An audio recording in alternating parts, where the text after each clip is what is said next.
So our next speakers from RAW, Workplace Alive and Well. We have Shayne Stevenson and Darren Clark. Shayne and Darren will provide details on the success of the Stay Aloft program and why mental health training plays an important role. Thank you. My name's Darren Clark. I am the training manager for Rural Alive and Well, RAW. And what I'm going to talk to you about predominantly is who is RAW, a little bit about my lived experience with mental illness, and some of the components that RAW is made up of, and then Shayne Stevenson is going to talk about industry, which is his expertise and where he's at with the industry part of RAW. So RAW, for those that don't know, was set up around about 13 years ago due to a cluster of suicides in the Central Highlands. And together with the state government and stakeholders, RAW was developed around guys and girls getting out onto the farmlands and talking to farmers about what were some of the triggers that they were having issues with, and remembering back to that time we had severe drought, loss of livestock, and obviously struggling financially. So the model that we talked about was all around early intervention. We're not trained psychologists or psychiatrists. We are purely some guys and girls that have got a good skill set on being able to talk to people, listen, and then get them the professional help that they require. The other part to it is that some of us, not all of us, but some of us have what we call lived experience. And that is that we've been diagnosed and treated for a mental illness, or we care for and live with family members that have been diagnosed and treated for a mental illness. And then the other bit right at the end, I'll talk about training and why training is important on mental health, and not still relying on that old adage of, you know, just harden up and get on with it, because that clearly doesn't work. And when I talk a little bit about lived experience, you'll understand why that doesn't work. So RAW's basically got 4 components now. Our initial RAW country, which is the guys and girls out in the utes, getting around the communities. We then got RAW Connect, which is our 1300 number. So that's a 24/7 number that anybody can call if they're struggling with their mental health, and have a bit of a chat. And then if required, we'll have one of the RAW country guys on your doorstep the next day to talk through what the issues are and see if we can get you some help through your GP or a psychiatrist or psychologist. RAW Workplace is exactly what it says. It's the training around mental health first aid, which is an accredited 2-day course, but we also do other training around leadership, domestic violence, drug and alcohol, even some HR and IR, where we can assist companies into making sure that they've got good mental health policies, and how to talk and deal with an employee that's got a mental health issue to make sure that they're fit to return back to work and that you've got the best possible productivity out of your workforce, and you're reducing some of your liabilities through absenteeism and workers' comp.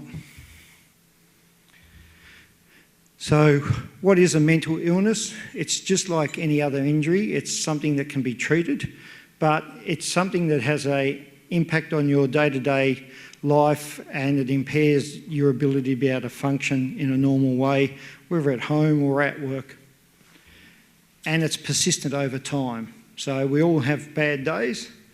That's fine. There's no problem with having a bad day. It's when those bad days turn into weeks and months that it becomes an issue.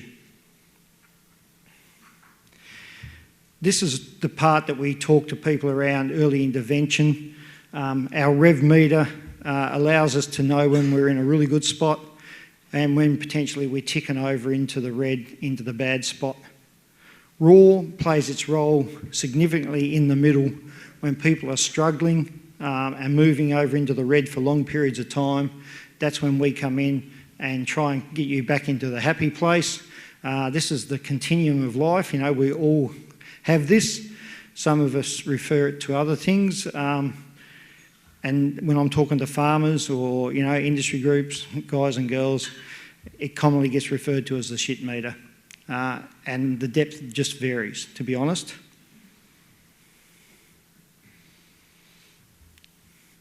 While I don't like doing a lot of numbers just for your own interest, anxiety disorders for males and females is significantly different. Females are predominantly higher in anxiety and depression, but then when we get to substance abuse and the dual role of two mental illnesses at any one time, because they do like to hold hands and go very well together, we'll see the figures change a little bit. The main figure that we focus on at RAW is that 20%, so 1 in 5. 1 in 5 Australians at any given time are struggling with their mental illness. So if we look in this room and if we think there's 50 people in here, 10 people will be struggling with their mental illness right at this very moment.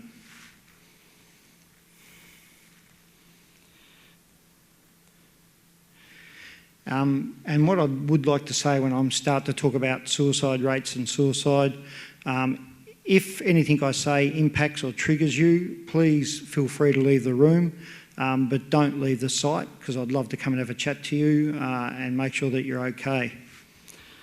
So the figures for 2019, 3,300, 75% were male. That's around about 2,500. If you do your quick maths, 25% were female. So while females have a higher rate with anxiety and depression, they have a lot lower rate with suicide. And obviously it's twice as high with Aboriginal and Torres Strait Islanders, and hanging is the most common method of people taking their own life. The percentage of 1 in 5 does change a little bit too based on employment. So in construction, we know it's 1 in 4. On the farmland, it's 1 in 3. So it really just depends also too on employment and demographics. But, at the end of the day, one's too many. So we need to work harder. And we can. There's a lot of things we can do, and I'll talk about those. This just gives you some breakdown of the ages. And you can see for males, we peak early around that 44, 45 mark through to, 50. And then it starts coming back down, and then we really skyrocket back up when we get to around that 80 years of age, which is, men thinking that their life's coming to an end, that they're not functioning, their body may not be great, and the only way out of that is to take their own life, when there are definitely alternatives. But the other thing that comes up is that somewhere between the ages of 18 and 24, 50% of us would have been thinking about taking our own life and having an early mental illness. These are the rates for Australia. Northern Territory is very high, and the reason is obviously because of the large population of Torres Strait Islanders, and Tasmania sits very close second at 19.5. So when you think about our small island and the resources that we have, we've obviously got a lot of problems. So mental health first aid is accredited training with RAW. There's 2 of us, myself and John. We're both clerks. We're not related, which is amazing in Tasmania, but there you go. John was a chemist for the pulp and paper industry up at Burnie, was made redundant, and was given a job where he was managing 30 to 40 people. So he went from working in a laboratory predominantly to managing a large amount of people, and really struggled with his mental health, and eventually ended up having a breakdown, and was thinking seriously about taking his own life, and after a period of time tried to seek help and got medication, and has been working for RAW for some time now, I think over 7 years, as a mental health instructor. He's one of the few masters, what they call master instructors, so that's based on the amount of training that he's been able to give throughout the community. And I've been doing this role now for 8 months. A little bit of why I got into RAW. I fitted the demographics perfectly. At 19, I went from living at Triabunna, the old man was a log truck driver. I could drive a log truck at 15, not on the roads, of course. And, you know, I got moved to the West Coast with my employment where I knew nobody. I stopped playing sport and isolation kicked in. I was in a hotel room, you know, 7 days of the week. I worked a 4-on, 1-off roster. And mental illness kicked in pretty quickly where I contemplated taking my own life. Luckily, the company identified the issue and shipped me back to Triabunna where I was around family and friends. I really didn't have any issues with mental illness and I didn't seek any help from that point on. I didn't have any more mental illness issues until I was about 37, 36. And it was predominantly because of a traumatic event. I was on a work site where we had 500 guys. One of my guys come up and had terminal cancer and said, "Clarkie, you know, I'm not financially set up to look after my family. Can I have a redundancy? Can I get a redundancy?" And I said, "Look, I'll go to the company, see what we can do." The company in the right said, "Yeah, we can." Unfortunately, though, we have to open it up to the whole site. That's just the rules, policies and procedures. So it was my job over 3 months to make 499 people knock the gate down to get to a redundancy. And we did that over a 3-month period, and I was able to tell my member that, you know, on the Wednesday that he would be financially looked after and he'd get his redundancy. On the Thursday, he went out to the back shed and took his own life. And for anyone that knows the Fair Work Act, you can't pay a redundancy out until all the paperwork's signed and the person's actually alive. So the family didn't get that money. And that knocked me about a fair bit. I went to my boss, and when we talk about mental health back then, so this is the early 90s, no one really knew what to do when someone raised it, and their response, and I don't blame them for this, was to give me a gym membership, thinking that, you know, that would be the best thing for me. Whilst I probably could have lost a few kgs, it wasn't really going to help my mental health on its own. There needed to be professional help. After probably another 12 months there, I decided to resign and try a couple of other different things. I'd become CEO of Police Boys Club, dealt with kids, youth at risk, those sorts of things, and ended up being a Chief of Staff for a federal Member of Parliament. And I did that role for about 6 years, and then all of a sudden I woke up one morning and my legs wouldn't operate, not quite sure what the problem was, thought I'd had a stroke maybe, called an ambulance, got into hospital, and they tested me for vertigo, which I had, and it was caused by stress. And at that point I was clearly not in a good space with my mental health, to the point where one of my mates, who's been trained in mental health first aid, and he works on large construction sites all around the world, just asked me the question that we teach people to ask, and that is, are you thinking about taking your own life? And the answer was yes. And then the next question, which is the second most important one, is, do you have a plan? And the answer was yes. And it was going to happen pretty soon. So he made sure that I got to a GP, which is one of the things that men are not very good at. After doing what we call a K10 test, the GP clearly identified that I had a mental illness and prescribed a drug called valdoxin, which is a newish drug, but for me it worked well. Sometimes when you identify that you've got a mental illness, it may take you 2 or 3 times to pick the right drug for your body, which is fine, you know, as long as you're seeking your medication. However, like most males, as soon as I got into my ute, I threw the prescription in the glove box and didn't look at it for another 3 months. And the matters got really bad. So that same bloke basically gave me an earful and took me down to the chemist, and we filled the prescription. And I started taking the medication straight away. Within 2 weeks, the world changed for me. It was like a light bulb moment. And that was just the chemical imbalance realigning itself. So the point of all of that is that men really need to stop with this attitude around taking a cup of cement and hardening up, because it's bullshit. We need to be open and honest and have chats with our mates and our work colleagues and our family and friends and say, if you've got an issue, let's get to a GP and let's have a chat about your mental health, because it's treatable. It's exactly the same as a broken leg. If you've got a broken leg, you'll go to the doctor, they'll put plaster on it and you'll get better. If you go to the doctor with a mental illness, they won't put plaster on it, but you'll get better. As long as you take the medication, and if you need to see a psychiatrist or a psychologist, do that. If you need to get back to doing the things that you loved, you know, if it was playing golf or tennis or whatever, start doing that again. For those that run businesses, this is the part where workplace training really can assist. 146 million in any one year we pay out on workers' comp for employees with mental illness, over 2 billion. For those on absenteeism, and then there's all sorts of things like lost productivity, which comes at a cost.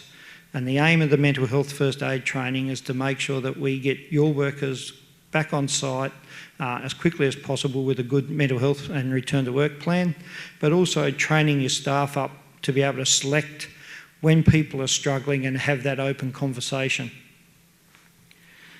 So, you know, if you look at these figures and you think about your own business and you start to work out, well, how do I know if some of my absenteeism is through mental health?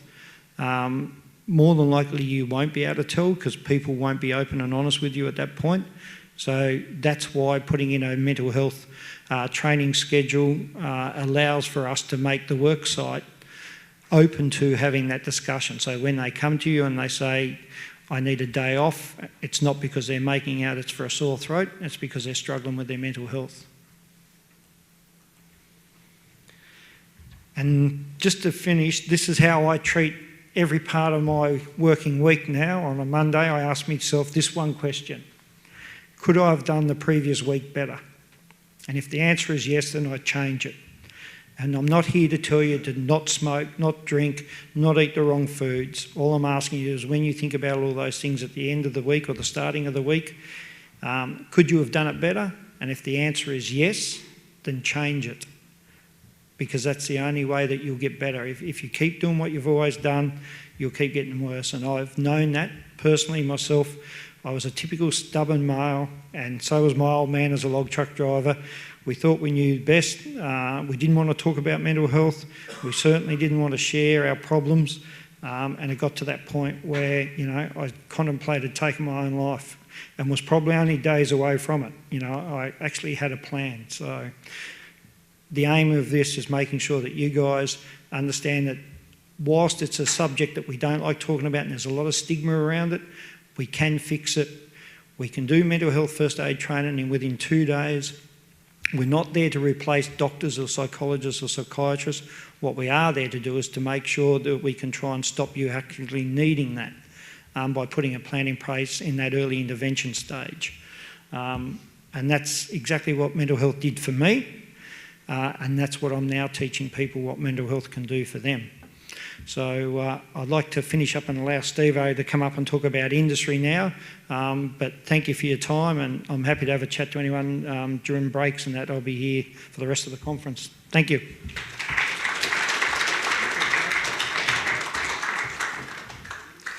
Thanks, Darren. So just a little bit of background with myself. I'm from a sporting background, so I've been in sports administration for the past 20 odd years. I worked with the Hawthorn Footy Club, most recently North Melbourne. I've been brought over to Raw to run their industry program. We have got two industries that we're working with at the moment, and that's the timber industry and the seafood industry, the Stay Afloat program. I'm also developing a sports program as well that will go out and deliver to football clubs and other sporting organisations, but that's very much in its infancy. So what I thought I'd talk about today was mainly our industry initiatives with seafood and timber. So we partner with the Tasmanian Seafood Industry Council. We've got a really good relationship with them. Just last night we had one of our workers that went down to St Helens and we had a barbecue down there just on the wharf where we interacted with the fishermen and other people within the industry. So it's just a way of us, I guess, making our brand aware, rebuilding brand awareness in those areas and connecting with people in those rural communities, in particular in that industry sector. The timber industry is an interesting one. We've got a partnership with the TFFPN, which is going really well, and we're only in its infancy at this point, but we hope to grow that significantly over the next 12 months. So these are our two workers. We've got Dave, who's got industry experience, which is fantastic. It really allows him to have that interaction with people in the timber industry, and he knows what it's all about. He's obviously been through his challenges as well, and he can certainly relate. And that's probably the good thing about what we do at Raw, is we've got lived experience, and we're able to really relate with people in those industries that we work with. Chris, real character. Chris, he's been a deckhand on the Diana with a long line fishing. He tells a great story when he was out fishing. A pole, they must have had to drag in one of the lines or something out the back, and this pole jutted back and cut his mouth open.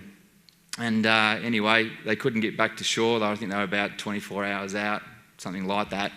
And the skipper said, "Look, mate, I'll help you out there. I'll stitch it up for you." So I think it was about 12 stitches. Got back to the hospital, and the doctor said, "Mate, your skipper's done an outstanding job." But again, Chris has been in the industry. He can relate to the people, and he's a really good asset for us.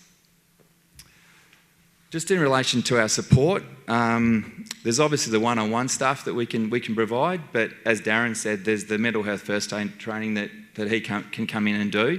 But we actually work with the industry leaders and identify any, weak spots where we can come in and talk about mental health, just sort of the basic stuff, like just looking after yourself with your diet, sleep and exercise, amongst other things. And then I guess Darren is that workplace training where they can come in and actually deliver a more comprehensive program to the team leaders, so they can actually start working on those sorts of things with their leaders and identifying the hot spots that might occur.